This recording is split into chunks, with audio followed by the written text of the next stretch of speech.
The day has finally come, gainers, to hear Princess's top 10 Scotty Young books of all time. So what, Zach? Stay tuned. Welcome back, gainers, to another incredible, exciting, fantastic episode of ComicGains. And if you're new to the show, I'm Adam. I'm Zach, and this is Princess Roy Huss, looking very low today, just like usual. Doing that princess wave you do to bow down, respect, and of course, there's the Coco dog. Yeah, Coco made it for the Scotty Young list. All right, guys, we are back. It is Monday, and we thought we'd hook everybody up with an awesome top 10. Surprisingly enough, we have never done the Scotty Young. I was thinking about that. We haven't done top 10 Scotty Young, and that's surprising. If you guys go back to our older videos, we've done a lot of Scotty Youngs back in the day. So, or we've done a lot of top 10s, not Scotty Youngs. So it's kind of cool that we get to do this video. And if you guys know, I think Scotty Young's kind of one of the reasons Princess got into comics more, right? You would say, seems like it. She's a big collector of the Scotty Young. So before we jump into how the top 10 list works, how we break this down, the reason we chose this awesome artist, I'm feeling a little thirsty, Zach. Yeah, we gotta quench our thirst, you know. So I got myself a tangerine probiotic sparkling beverage. It's tart, refreshing, bubbly, and cultured. I don't think it's cultured because I'm drinking it. Where did they get the culture from? From Trader Joe's. A prebiotic or a probiotic? Probiotic. So it's a Trader Joe's drink. We've been hitting up Trader Joe's, and they got some quality goods. They've been trading. It's 30 calories and not a lot of it's sugar, so that's good. 6 grams. All right, let's try this. Is it good? It's a lot going on. It's not bad, but it's a lot. Cultured. What do you like better, oranges or tangerines? Or mandarins? Comment down below. Mandarins. Better? Oh, that's you what too, I would though. think. Yeah, mandarins. Delicious. All right, guys. Top 10 list. So, how we break this down is the ComicGains crew gets together. We do this quite often. That's kind of how these videos come about. And we separate. We come together first, and then we separate. And then we each of us write down our own favorite top 10 Scotty Young. We don't let each other peek. You got to kind of cover your paper up as it's going, because Zach tends to cheat. What? No, I'm just kidding. And then we come back together, and we kind of compare and see which of these books is on all 3 of our lists. Some of them only on 1 of our lists. Some of us only 2. And then we got to kind of break it down to see what's the number 1. There's a little bit of voting that goes on. Sometimes there's multiple books with 2 of us on, and you kind of got to vote, and someone's always the odd man out, and there's some arguing and whatnot. And then Princess is usually the tiebreaker, unless Coco's the tiebreaker. Veto. So yeah. Anyway, that's how we get our top 10 books. And if you guys are unfamiliar with Scotty Young, just a little backstory on him. He came out with his very first cover, which is what's that? Oh, dang it. Now I can't remember. You put me on the spot again. It's Web Slingers number 2? It's Web something. Slingers number 2. That sounds about right. I'll say it right here if I got it wrong. It's number 2. I remember that. He kind of jumped on his way, and he drew a lot of more regular cartoony type characters to start with, not like anything like what his stuff is now. We'll kind of get into that in the list, but I actually really enjoy his original artwork. It's almost sort of like anime-esque, a little bit, like a sort of like an Americanized anime. Maybe I'm just saying that, and it's not how it is, but some chibi. You think it's chibi? Not the current stuff. The old stuff. The old stuff. It's more like Saturday morning cartoons. I'd say that. Yeah, that's a good representation. Saturday morning cartoon. Yeah, but if you look at all the figures are tall. They have a little bit lankier bodies, but I really enjoy the artwork. And he did a lot of stuff for Marvel Tsunami, which was sort of like that teenager type comic books when he first kicked it off. So Human Torch had his own solo book. Spider-Man had his own solo stuff, and then he kind of worked his way into further into the Marvel industry. He's done a lot of stuff with independent titles. There's some really great Wizard of Oz stuff he did, which making this list, I realized there's 50 books from Wizard of Oz that are Scotty Young covers and interiors, so it might be worth checking out some of those. And at a certain point, he did Marvel's X-Babies, and he drew the characters all like babies, and it kind of exploded, and the whole industry was like, well, a lot of people were really enjoyed the way these like regular Marvel characters looked as babies, and it's kind of like that's how the story goes. And from that point on, most of his drawings then now are the characters as babies or little kids, so to speak. And some people really like it. Some people don't. There are some people that don't like Scotty Young, and that's totally reasonable if you don't care for that type of art. If you don't like those, though, definitely check out his original stuff because it is, I think, is just as cool in a different way. But yeah, he's got a huge list of books coming out in the next month, so that's kind of why we thought this would be a little relevant to do. He teamed up with Marvel, and they're gonna do like, I could be wrong, like 29 covers. 39 covers or something like that, with a whole bunch of black and white 1:50 ratios, and some of them look really cool. I get a little worried that Marvel might be overdoing something great like Scotty and doing too many of them, and that may have something to do with how this list is influenced, and we'll let you know kind of as the list is unrolling. But yeah, that's his backstory, so we'll get into the top 10 greatest Scotty Young covers of all time, voted on by ComicGains. There's like an asterisk there because it's just us voting. Yes. Yeah. You can vote down in below. the universe. Yeah, definitely vote down below too as well. All right, Zach, you want to kick us off? Oh, we got Extraordinary X-Men #1. It's a book from 2016. As far as I can find, it has no keys in it, but it's a fantastic cover with magic. She just obviously came from the demon realm, right? She's ready to battle somebody. I don't know who. Eyes, man. Yeah, it's annual actually. It's an annual, not the #1, not just a #1. It's an annual #1. So it's pretty nice. It's one of my favorite characters, and one of the princess's favorite characters. One of them. She has a lot, which is a good thing. Like I said, it's a nice cover, nice yellow background, decent design. I do like when he does more backgrounds. Like at least if it's a solid color, or anything in the background enhances the Scotty Young books a lot. He tends to do just a plain white, which is okay. There's things you can do with that. Zach will tell you remarks and signatures look really good on the plain white, but a lot of times the Scotty Young books do better if there's something in the background. Like, Yeah. So that's why it's number 10. There's 9 books we think are better looking than this one, and this is a beautiful book. Yes, that's true. Yeah, this was a very hard list to break down because there is so many good covers, and you know, when you're doing, sometimes we do lists based on like what's going on the inside of the books, like best story or best first appearance or anything. This is more based solely on how good the cover is. So number 9 on the list, we've got Amazing Spider-Man 611. This is from 2010, and this is cool because not very many of these books are cover A. On this list, this is a cover A. So this is the original cover chosen. It's not a variant, and has a slight key value to it. It is the first appearance of Lady Stiltman. I know that makes no sense. Lady Stiltman, first appearance of Lady Stiltman. This is also in an interview done by Scotty Young. He did name this as one of his favorite covers he ever worked on. So I think that's kind of a cool aspect as well. And this is what I meant. So 2010's on the little older side for him. So if you see, the characters are drawn in full body form. So they're not the baby version, which I think is really cool. It's a very enjoyable artwork style. It's pretty nice. It's pretty nice. Yeah. I like how Spider-Man's all loaded up with a bunch of stuff. And it was like, yeah, this is how you should be doing Very life. cool. And I've got Bolo. There is a newsstand version of this book and a rare second print variant. And they almost look the same. Just be aware that the word bubble has a different thing. Actually has a writing in the word bubble. As well as it says second print variant. But this is one of my favorite covers of Scotty Young as well, too. Mm-hmm. I think the second print is worth a little bit more money. I think. Maybe. I could be wrong. Maybe. All right. That's a good number 9. Yeah. Now we're on to number 8, which is Miles Morales number 8. Oh. From 2019. How that worked out that way. Number 8 was number 8. Yep. The first appearance of the Accessor, which is a ghoulish villain, and I guess he traumatized Miles Morales, which is sad.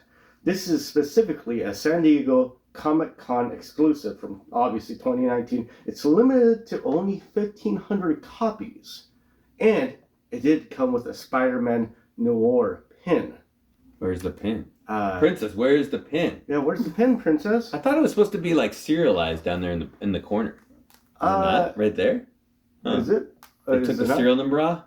They scraped it off. That's like scraping off the VIN number. Yeah.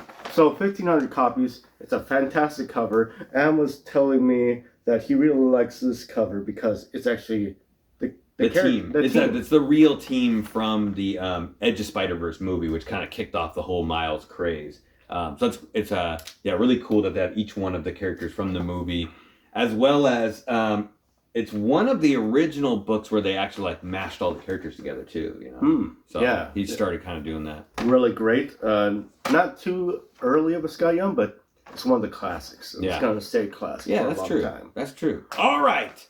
And this may be the only book on the list Princess doesn't have. So if you have this out there, hit her up on IG, make her a good deal. We've got Lockjaw and the Pet Avengers Unleashed. This is like the craziest name ever. Issue number 4. I did not know this book even existed until we came up with this list. So this is kind of fun. Maybe I'll be on the lookout for this. This is came out in 2010. For some reason, that's kind of the sweet spot for Scotty's. And there's like a 4-year window where a lot of Scotty's books are really big. This is a 1:15 ratio variant as well, which makes it much harder to find. If you guys don't know what that means, the comic book shop had to buy at least 15 copies of this book in order of cover A in order to receive this 1:15 variant. From what I can tell, this was nothing significant in this book at all. So issue number 4 of this crazy Lockjaw book, probably hardly anybody ordered this book anyway, so the LCSs are like, yeah, maybe I'll get like 5 copies or maybe 1 copy for the one guy that's reading Lockjaw, and I'm definitely not going to get 15 copies, which means they're definitely not going to get any ratios, which is why this book is so hard to find. It does have a great Throg on the cover, it's that mixture of Frog and Thor, and it has a good background too. Like I said, it's that strong, colorful green background, which I think gives Scotty books a lot more. You can tell he put more time into it, or at least the colorist did. It is nice. Yeah, it is nice. Good book though. Good book. Very, very good pick. Very good pick. All right, now we're on to number 6, which is Kanan number 1, the Scotty Young version. It's probably one of my favorite Scotty Young covers. It's such a fun cover. I'm not the biggest Scotty Young fan, but if I was going to have any book in my collection, Scotty Young, it's probably going to be this one and possibly 2 other ones that are also on the list. But we'll get to that later. This is the first appearance of the Phoenix Squadron, basically. Got a bunch of characters, but I didn't want to write them all out. Kanan, Sabine, Hera, Ezra, Chopper. Yeah, exactly. It's only cameos of them. Yes, yeah. It's really the first appearance of Kanan. Yeah. I just put Phoenix Squadron because it's fun. This book came out in 2015. Not quite the sweet spot, but this is a sweet book. Yeah. And it would be perfect for a reading mark. Like a hovering droid, another hovering droid right there, like the killer droid, or like, I know Sabine's like, hey, I'm in this book too. That would be fun. Yeah, you should get, if you drew like Sabine in the background. Yeah. The Hera would be best because they're together. Oh, yeah. You got a Hera. Maybe Hera's giving him a back rub. Working out them nuts. Yes. Yeah, fun thing about this book too, guys, there's, if you're a big Scotty and Star Wars fan, there's about, 6 different covers for Scotty Star Wars, maybe? So it's a obtainable, collectible goal if you're trying to get all of the different Scotty Young Star Wars. And they're actually all good. They're they probably all could have made the list, so. All right, exactly. You know what else made the list? At number 5, everyone's favorite Cape Crusader. No, not Batman. It's Moon Knight. Number 1, 2014. Right in that sweet spot. It's right for the sweet spot. This is a variant cover, and this is a big deal book. So Mark Spector assumes the moniker of Mr. Knight in this book. So this is the first time that he actually says, like, yo, I'm in this white suit with the mask. Not the white suit you're thinking of, but the other button-up white suit, from the TV show. And that's when he's like, this guy is called Mr. Knight. So there is some controversy around that where, like, in Secret Avengers 19, he's actually wearing the costume, but it doesn't say he's Mr. Knight. So you take it or leave it, whichever one you want to believe that it is. So that's a big deal in the comic book world, as well as it's the first appearance of the second Black Spectre Ryan Trent. If you're up to date on your Moon Knight books, him and Black Spectre in general are just important characters in the mythos of Moon Knight. However, it's an awesome freaking cover. I know we're here to talk about the covers, not the insides as much, but just the detail in the moon alone and Moon Knight hanging off of the moon. That's kind of cool. And cool. The way that he put the title behind him. So he's like hanging in front of, it's like he was supposed to jump down further, but then got caught on the moon, you know? Like the title should have been up here. Oh, you gotta be careful. You gotta be careful. But excellent book. And like I said, it has background. It's a thing, you know? I mean, it's maybe our thing, but a lot of these books tend to be a little more expensive and they have the background on them. So. Oh, yeah. Mm-hmm. Beautiful. All right, we're on to number 4. And this is a fantastic one. We're on to the crazy books now, guys. Books. So, Morbius number 1 came out in 2013, which is, like Adam said, this is a sweet spot. This is a beautiful cover. What's it say on the tombstone? Rest in peace? Or no. Nap in peace. Nap in peace. Baby Morbius. This is a key. It's the origin of Morbius retold.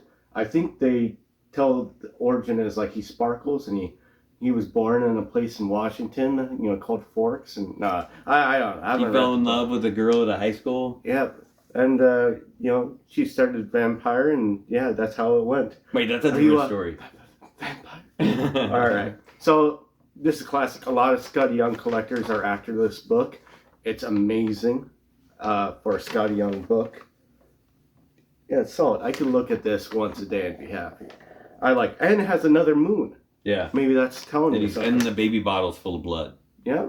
Or tomato juice. Who knows? I thought Morbius drank plasma or something, doesn't he? Well, plasma's in blood, so that's it's true, like, yeah, and it has a nice little purple background. TVs. Oh, he just buys a bunch of plasma TVs and then like takes out all the plasma and drinks it.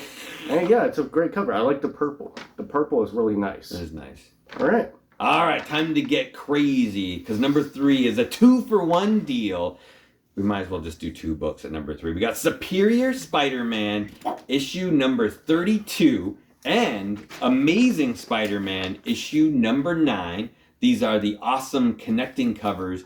Oh, see if Princess connects them. Oh, she almost connected them backwards. Oh, there we go. And this is from the Edge of Spider-Verse miniseries, kind of like kicked it off. You have Superior Spider-Man 32, 2014, first appearance of the Spider Army, and this is a variant cover as well. First appearance of Karn, the Inheritor, who later becomes the Master Weaver. He's sort of like the only Inheritor that starts out kind of bad and then turns out to be a good guy at the end. Important linchpin in the Spider-Verse story. And issue number 9 is a huge book as well. It's the second appearance of Spider-Gwen. It has massive cameos as well as Solus, the Inheritor father, and Webslinger, as well as it's the first time you get to see Silk, Spider-Gwen, and Jessica Drew all in the same panel together. This is one of my all-time favorites as well. I'm a huge fan of Spider-Verse, the comic series, and it's just fun to see all these characters like mashed into. It took so many of them that they had to make 2 books to do this together, and you can tell like the time it took them to draw out all these characters and get them each different and specific, and it's interesting. It's good. It's good. Very cool. Very cool. I recommend it. All right, I better get my bling out because we're going to be talking about one of the most expensive Scotty Young books ever. Came out in 2015. It's actually Deadpool 45, but it's known as Deadpool Run the Jewels. That's all it's known as. It's a 1 in 50 variant ratio, so you had to buy 50 of the regular covers just to get this one right here. And like I said, it came out 2015. It's actually Deadpool 45. It's one of the hardest books ever to find, and somehow it was found. Great for remark, great for sketch, remark, signature, all of the above. Man, beautiful. Hard to. It is hard to find, so I need to stop saying that. Yeah, it speaks for itself. Yeah, it checks off a lot of boxes, guys. Like big ratio. Like 1 in 50 is hard to get, especially on a book that's like probably not looked for that much, like the regular 45. as well as like the whole Run the Jewels is sort of like its own special category now in comics, where a lot of collectors are just looking for Run the Jewel books, and this is kind of like the creme de la creme of those books, on top of the fact that it is a Scotty book, which makes it even crazier. So, yeah, definitely could be number one, but it ends up being number two on the list, which brings us to number one on the list. And can you guess what it is right now? Stop what you're doing and make a guess. What would be your number one? What have you not seen yet that you love the most? You may be right, or you may be wrong, because number one is Venom / Deadpool. What if number one, 2011, sweet spot. And this brings all the way back to number 9. This is a cover A. This was the original cover. It's a four-piece story setup. So there's 4 different stories inside about what would happen if Deadpool and Venom became one. You know, and it's cool. At this time in Marvel's making of comics, you have 2 of the biggest characters, 2 of their most best-selling characters, Deadpool and Venom, and they haven't really done much together in the comics. So you get them, you mix them together, and the cover looks fantastic. It's definitely not the baby version that you get from some of Scotty's on the other. So it's a very interesting original cover. A lot of good textures in there as well. And you know, amazing. It's kind of like, hey, you got your peanut butter in my chocolate. You got your chocolate in my peanut butter.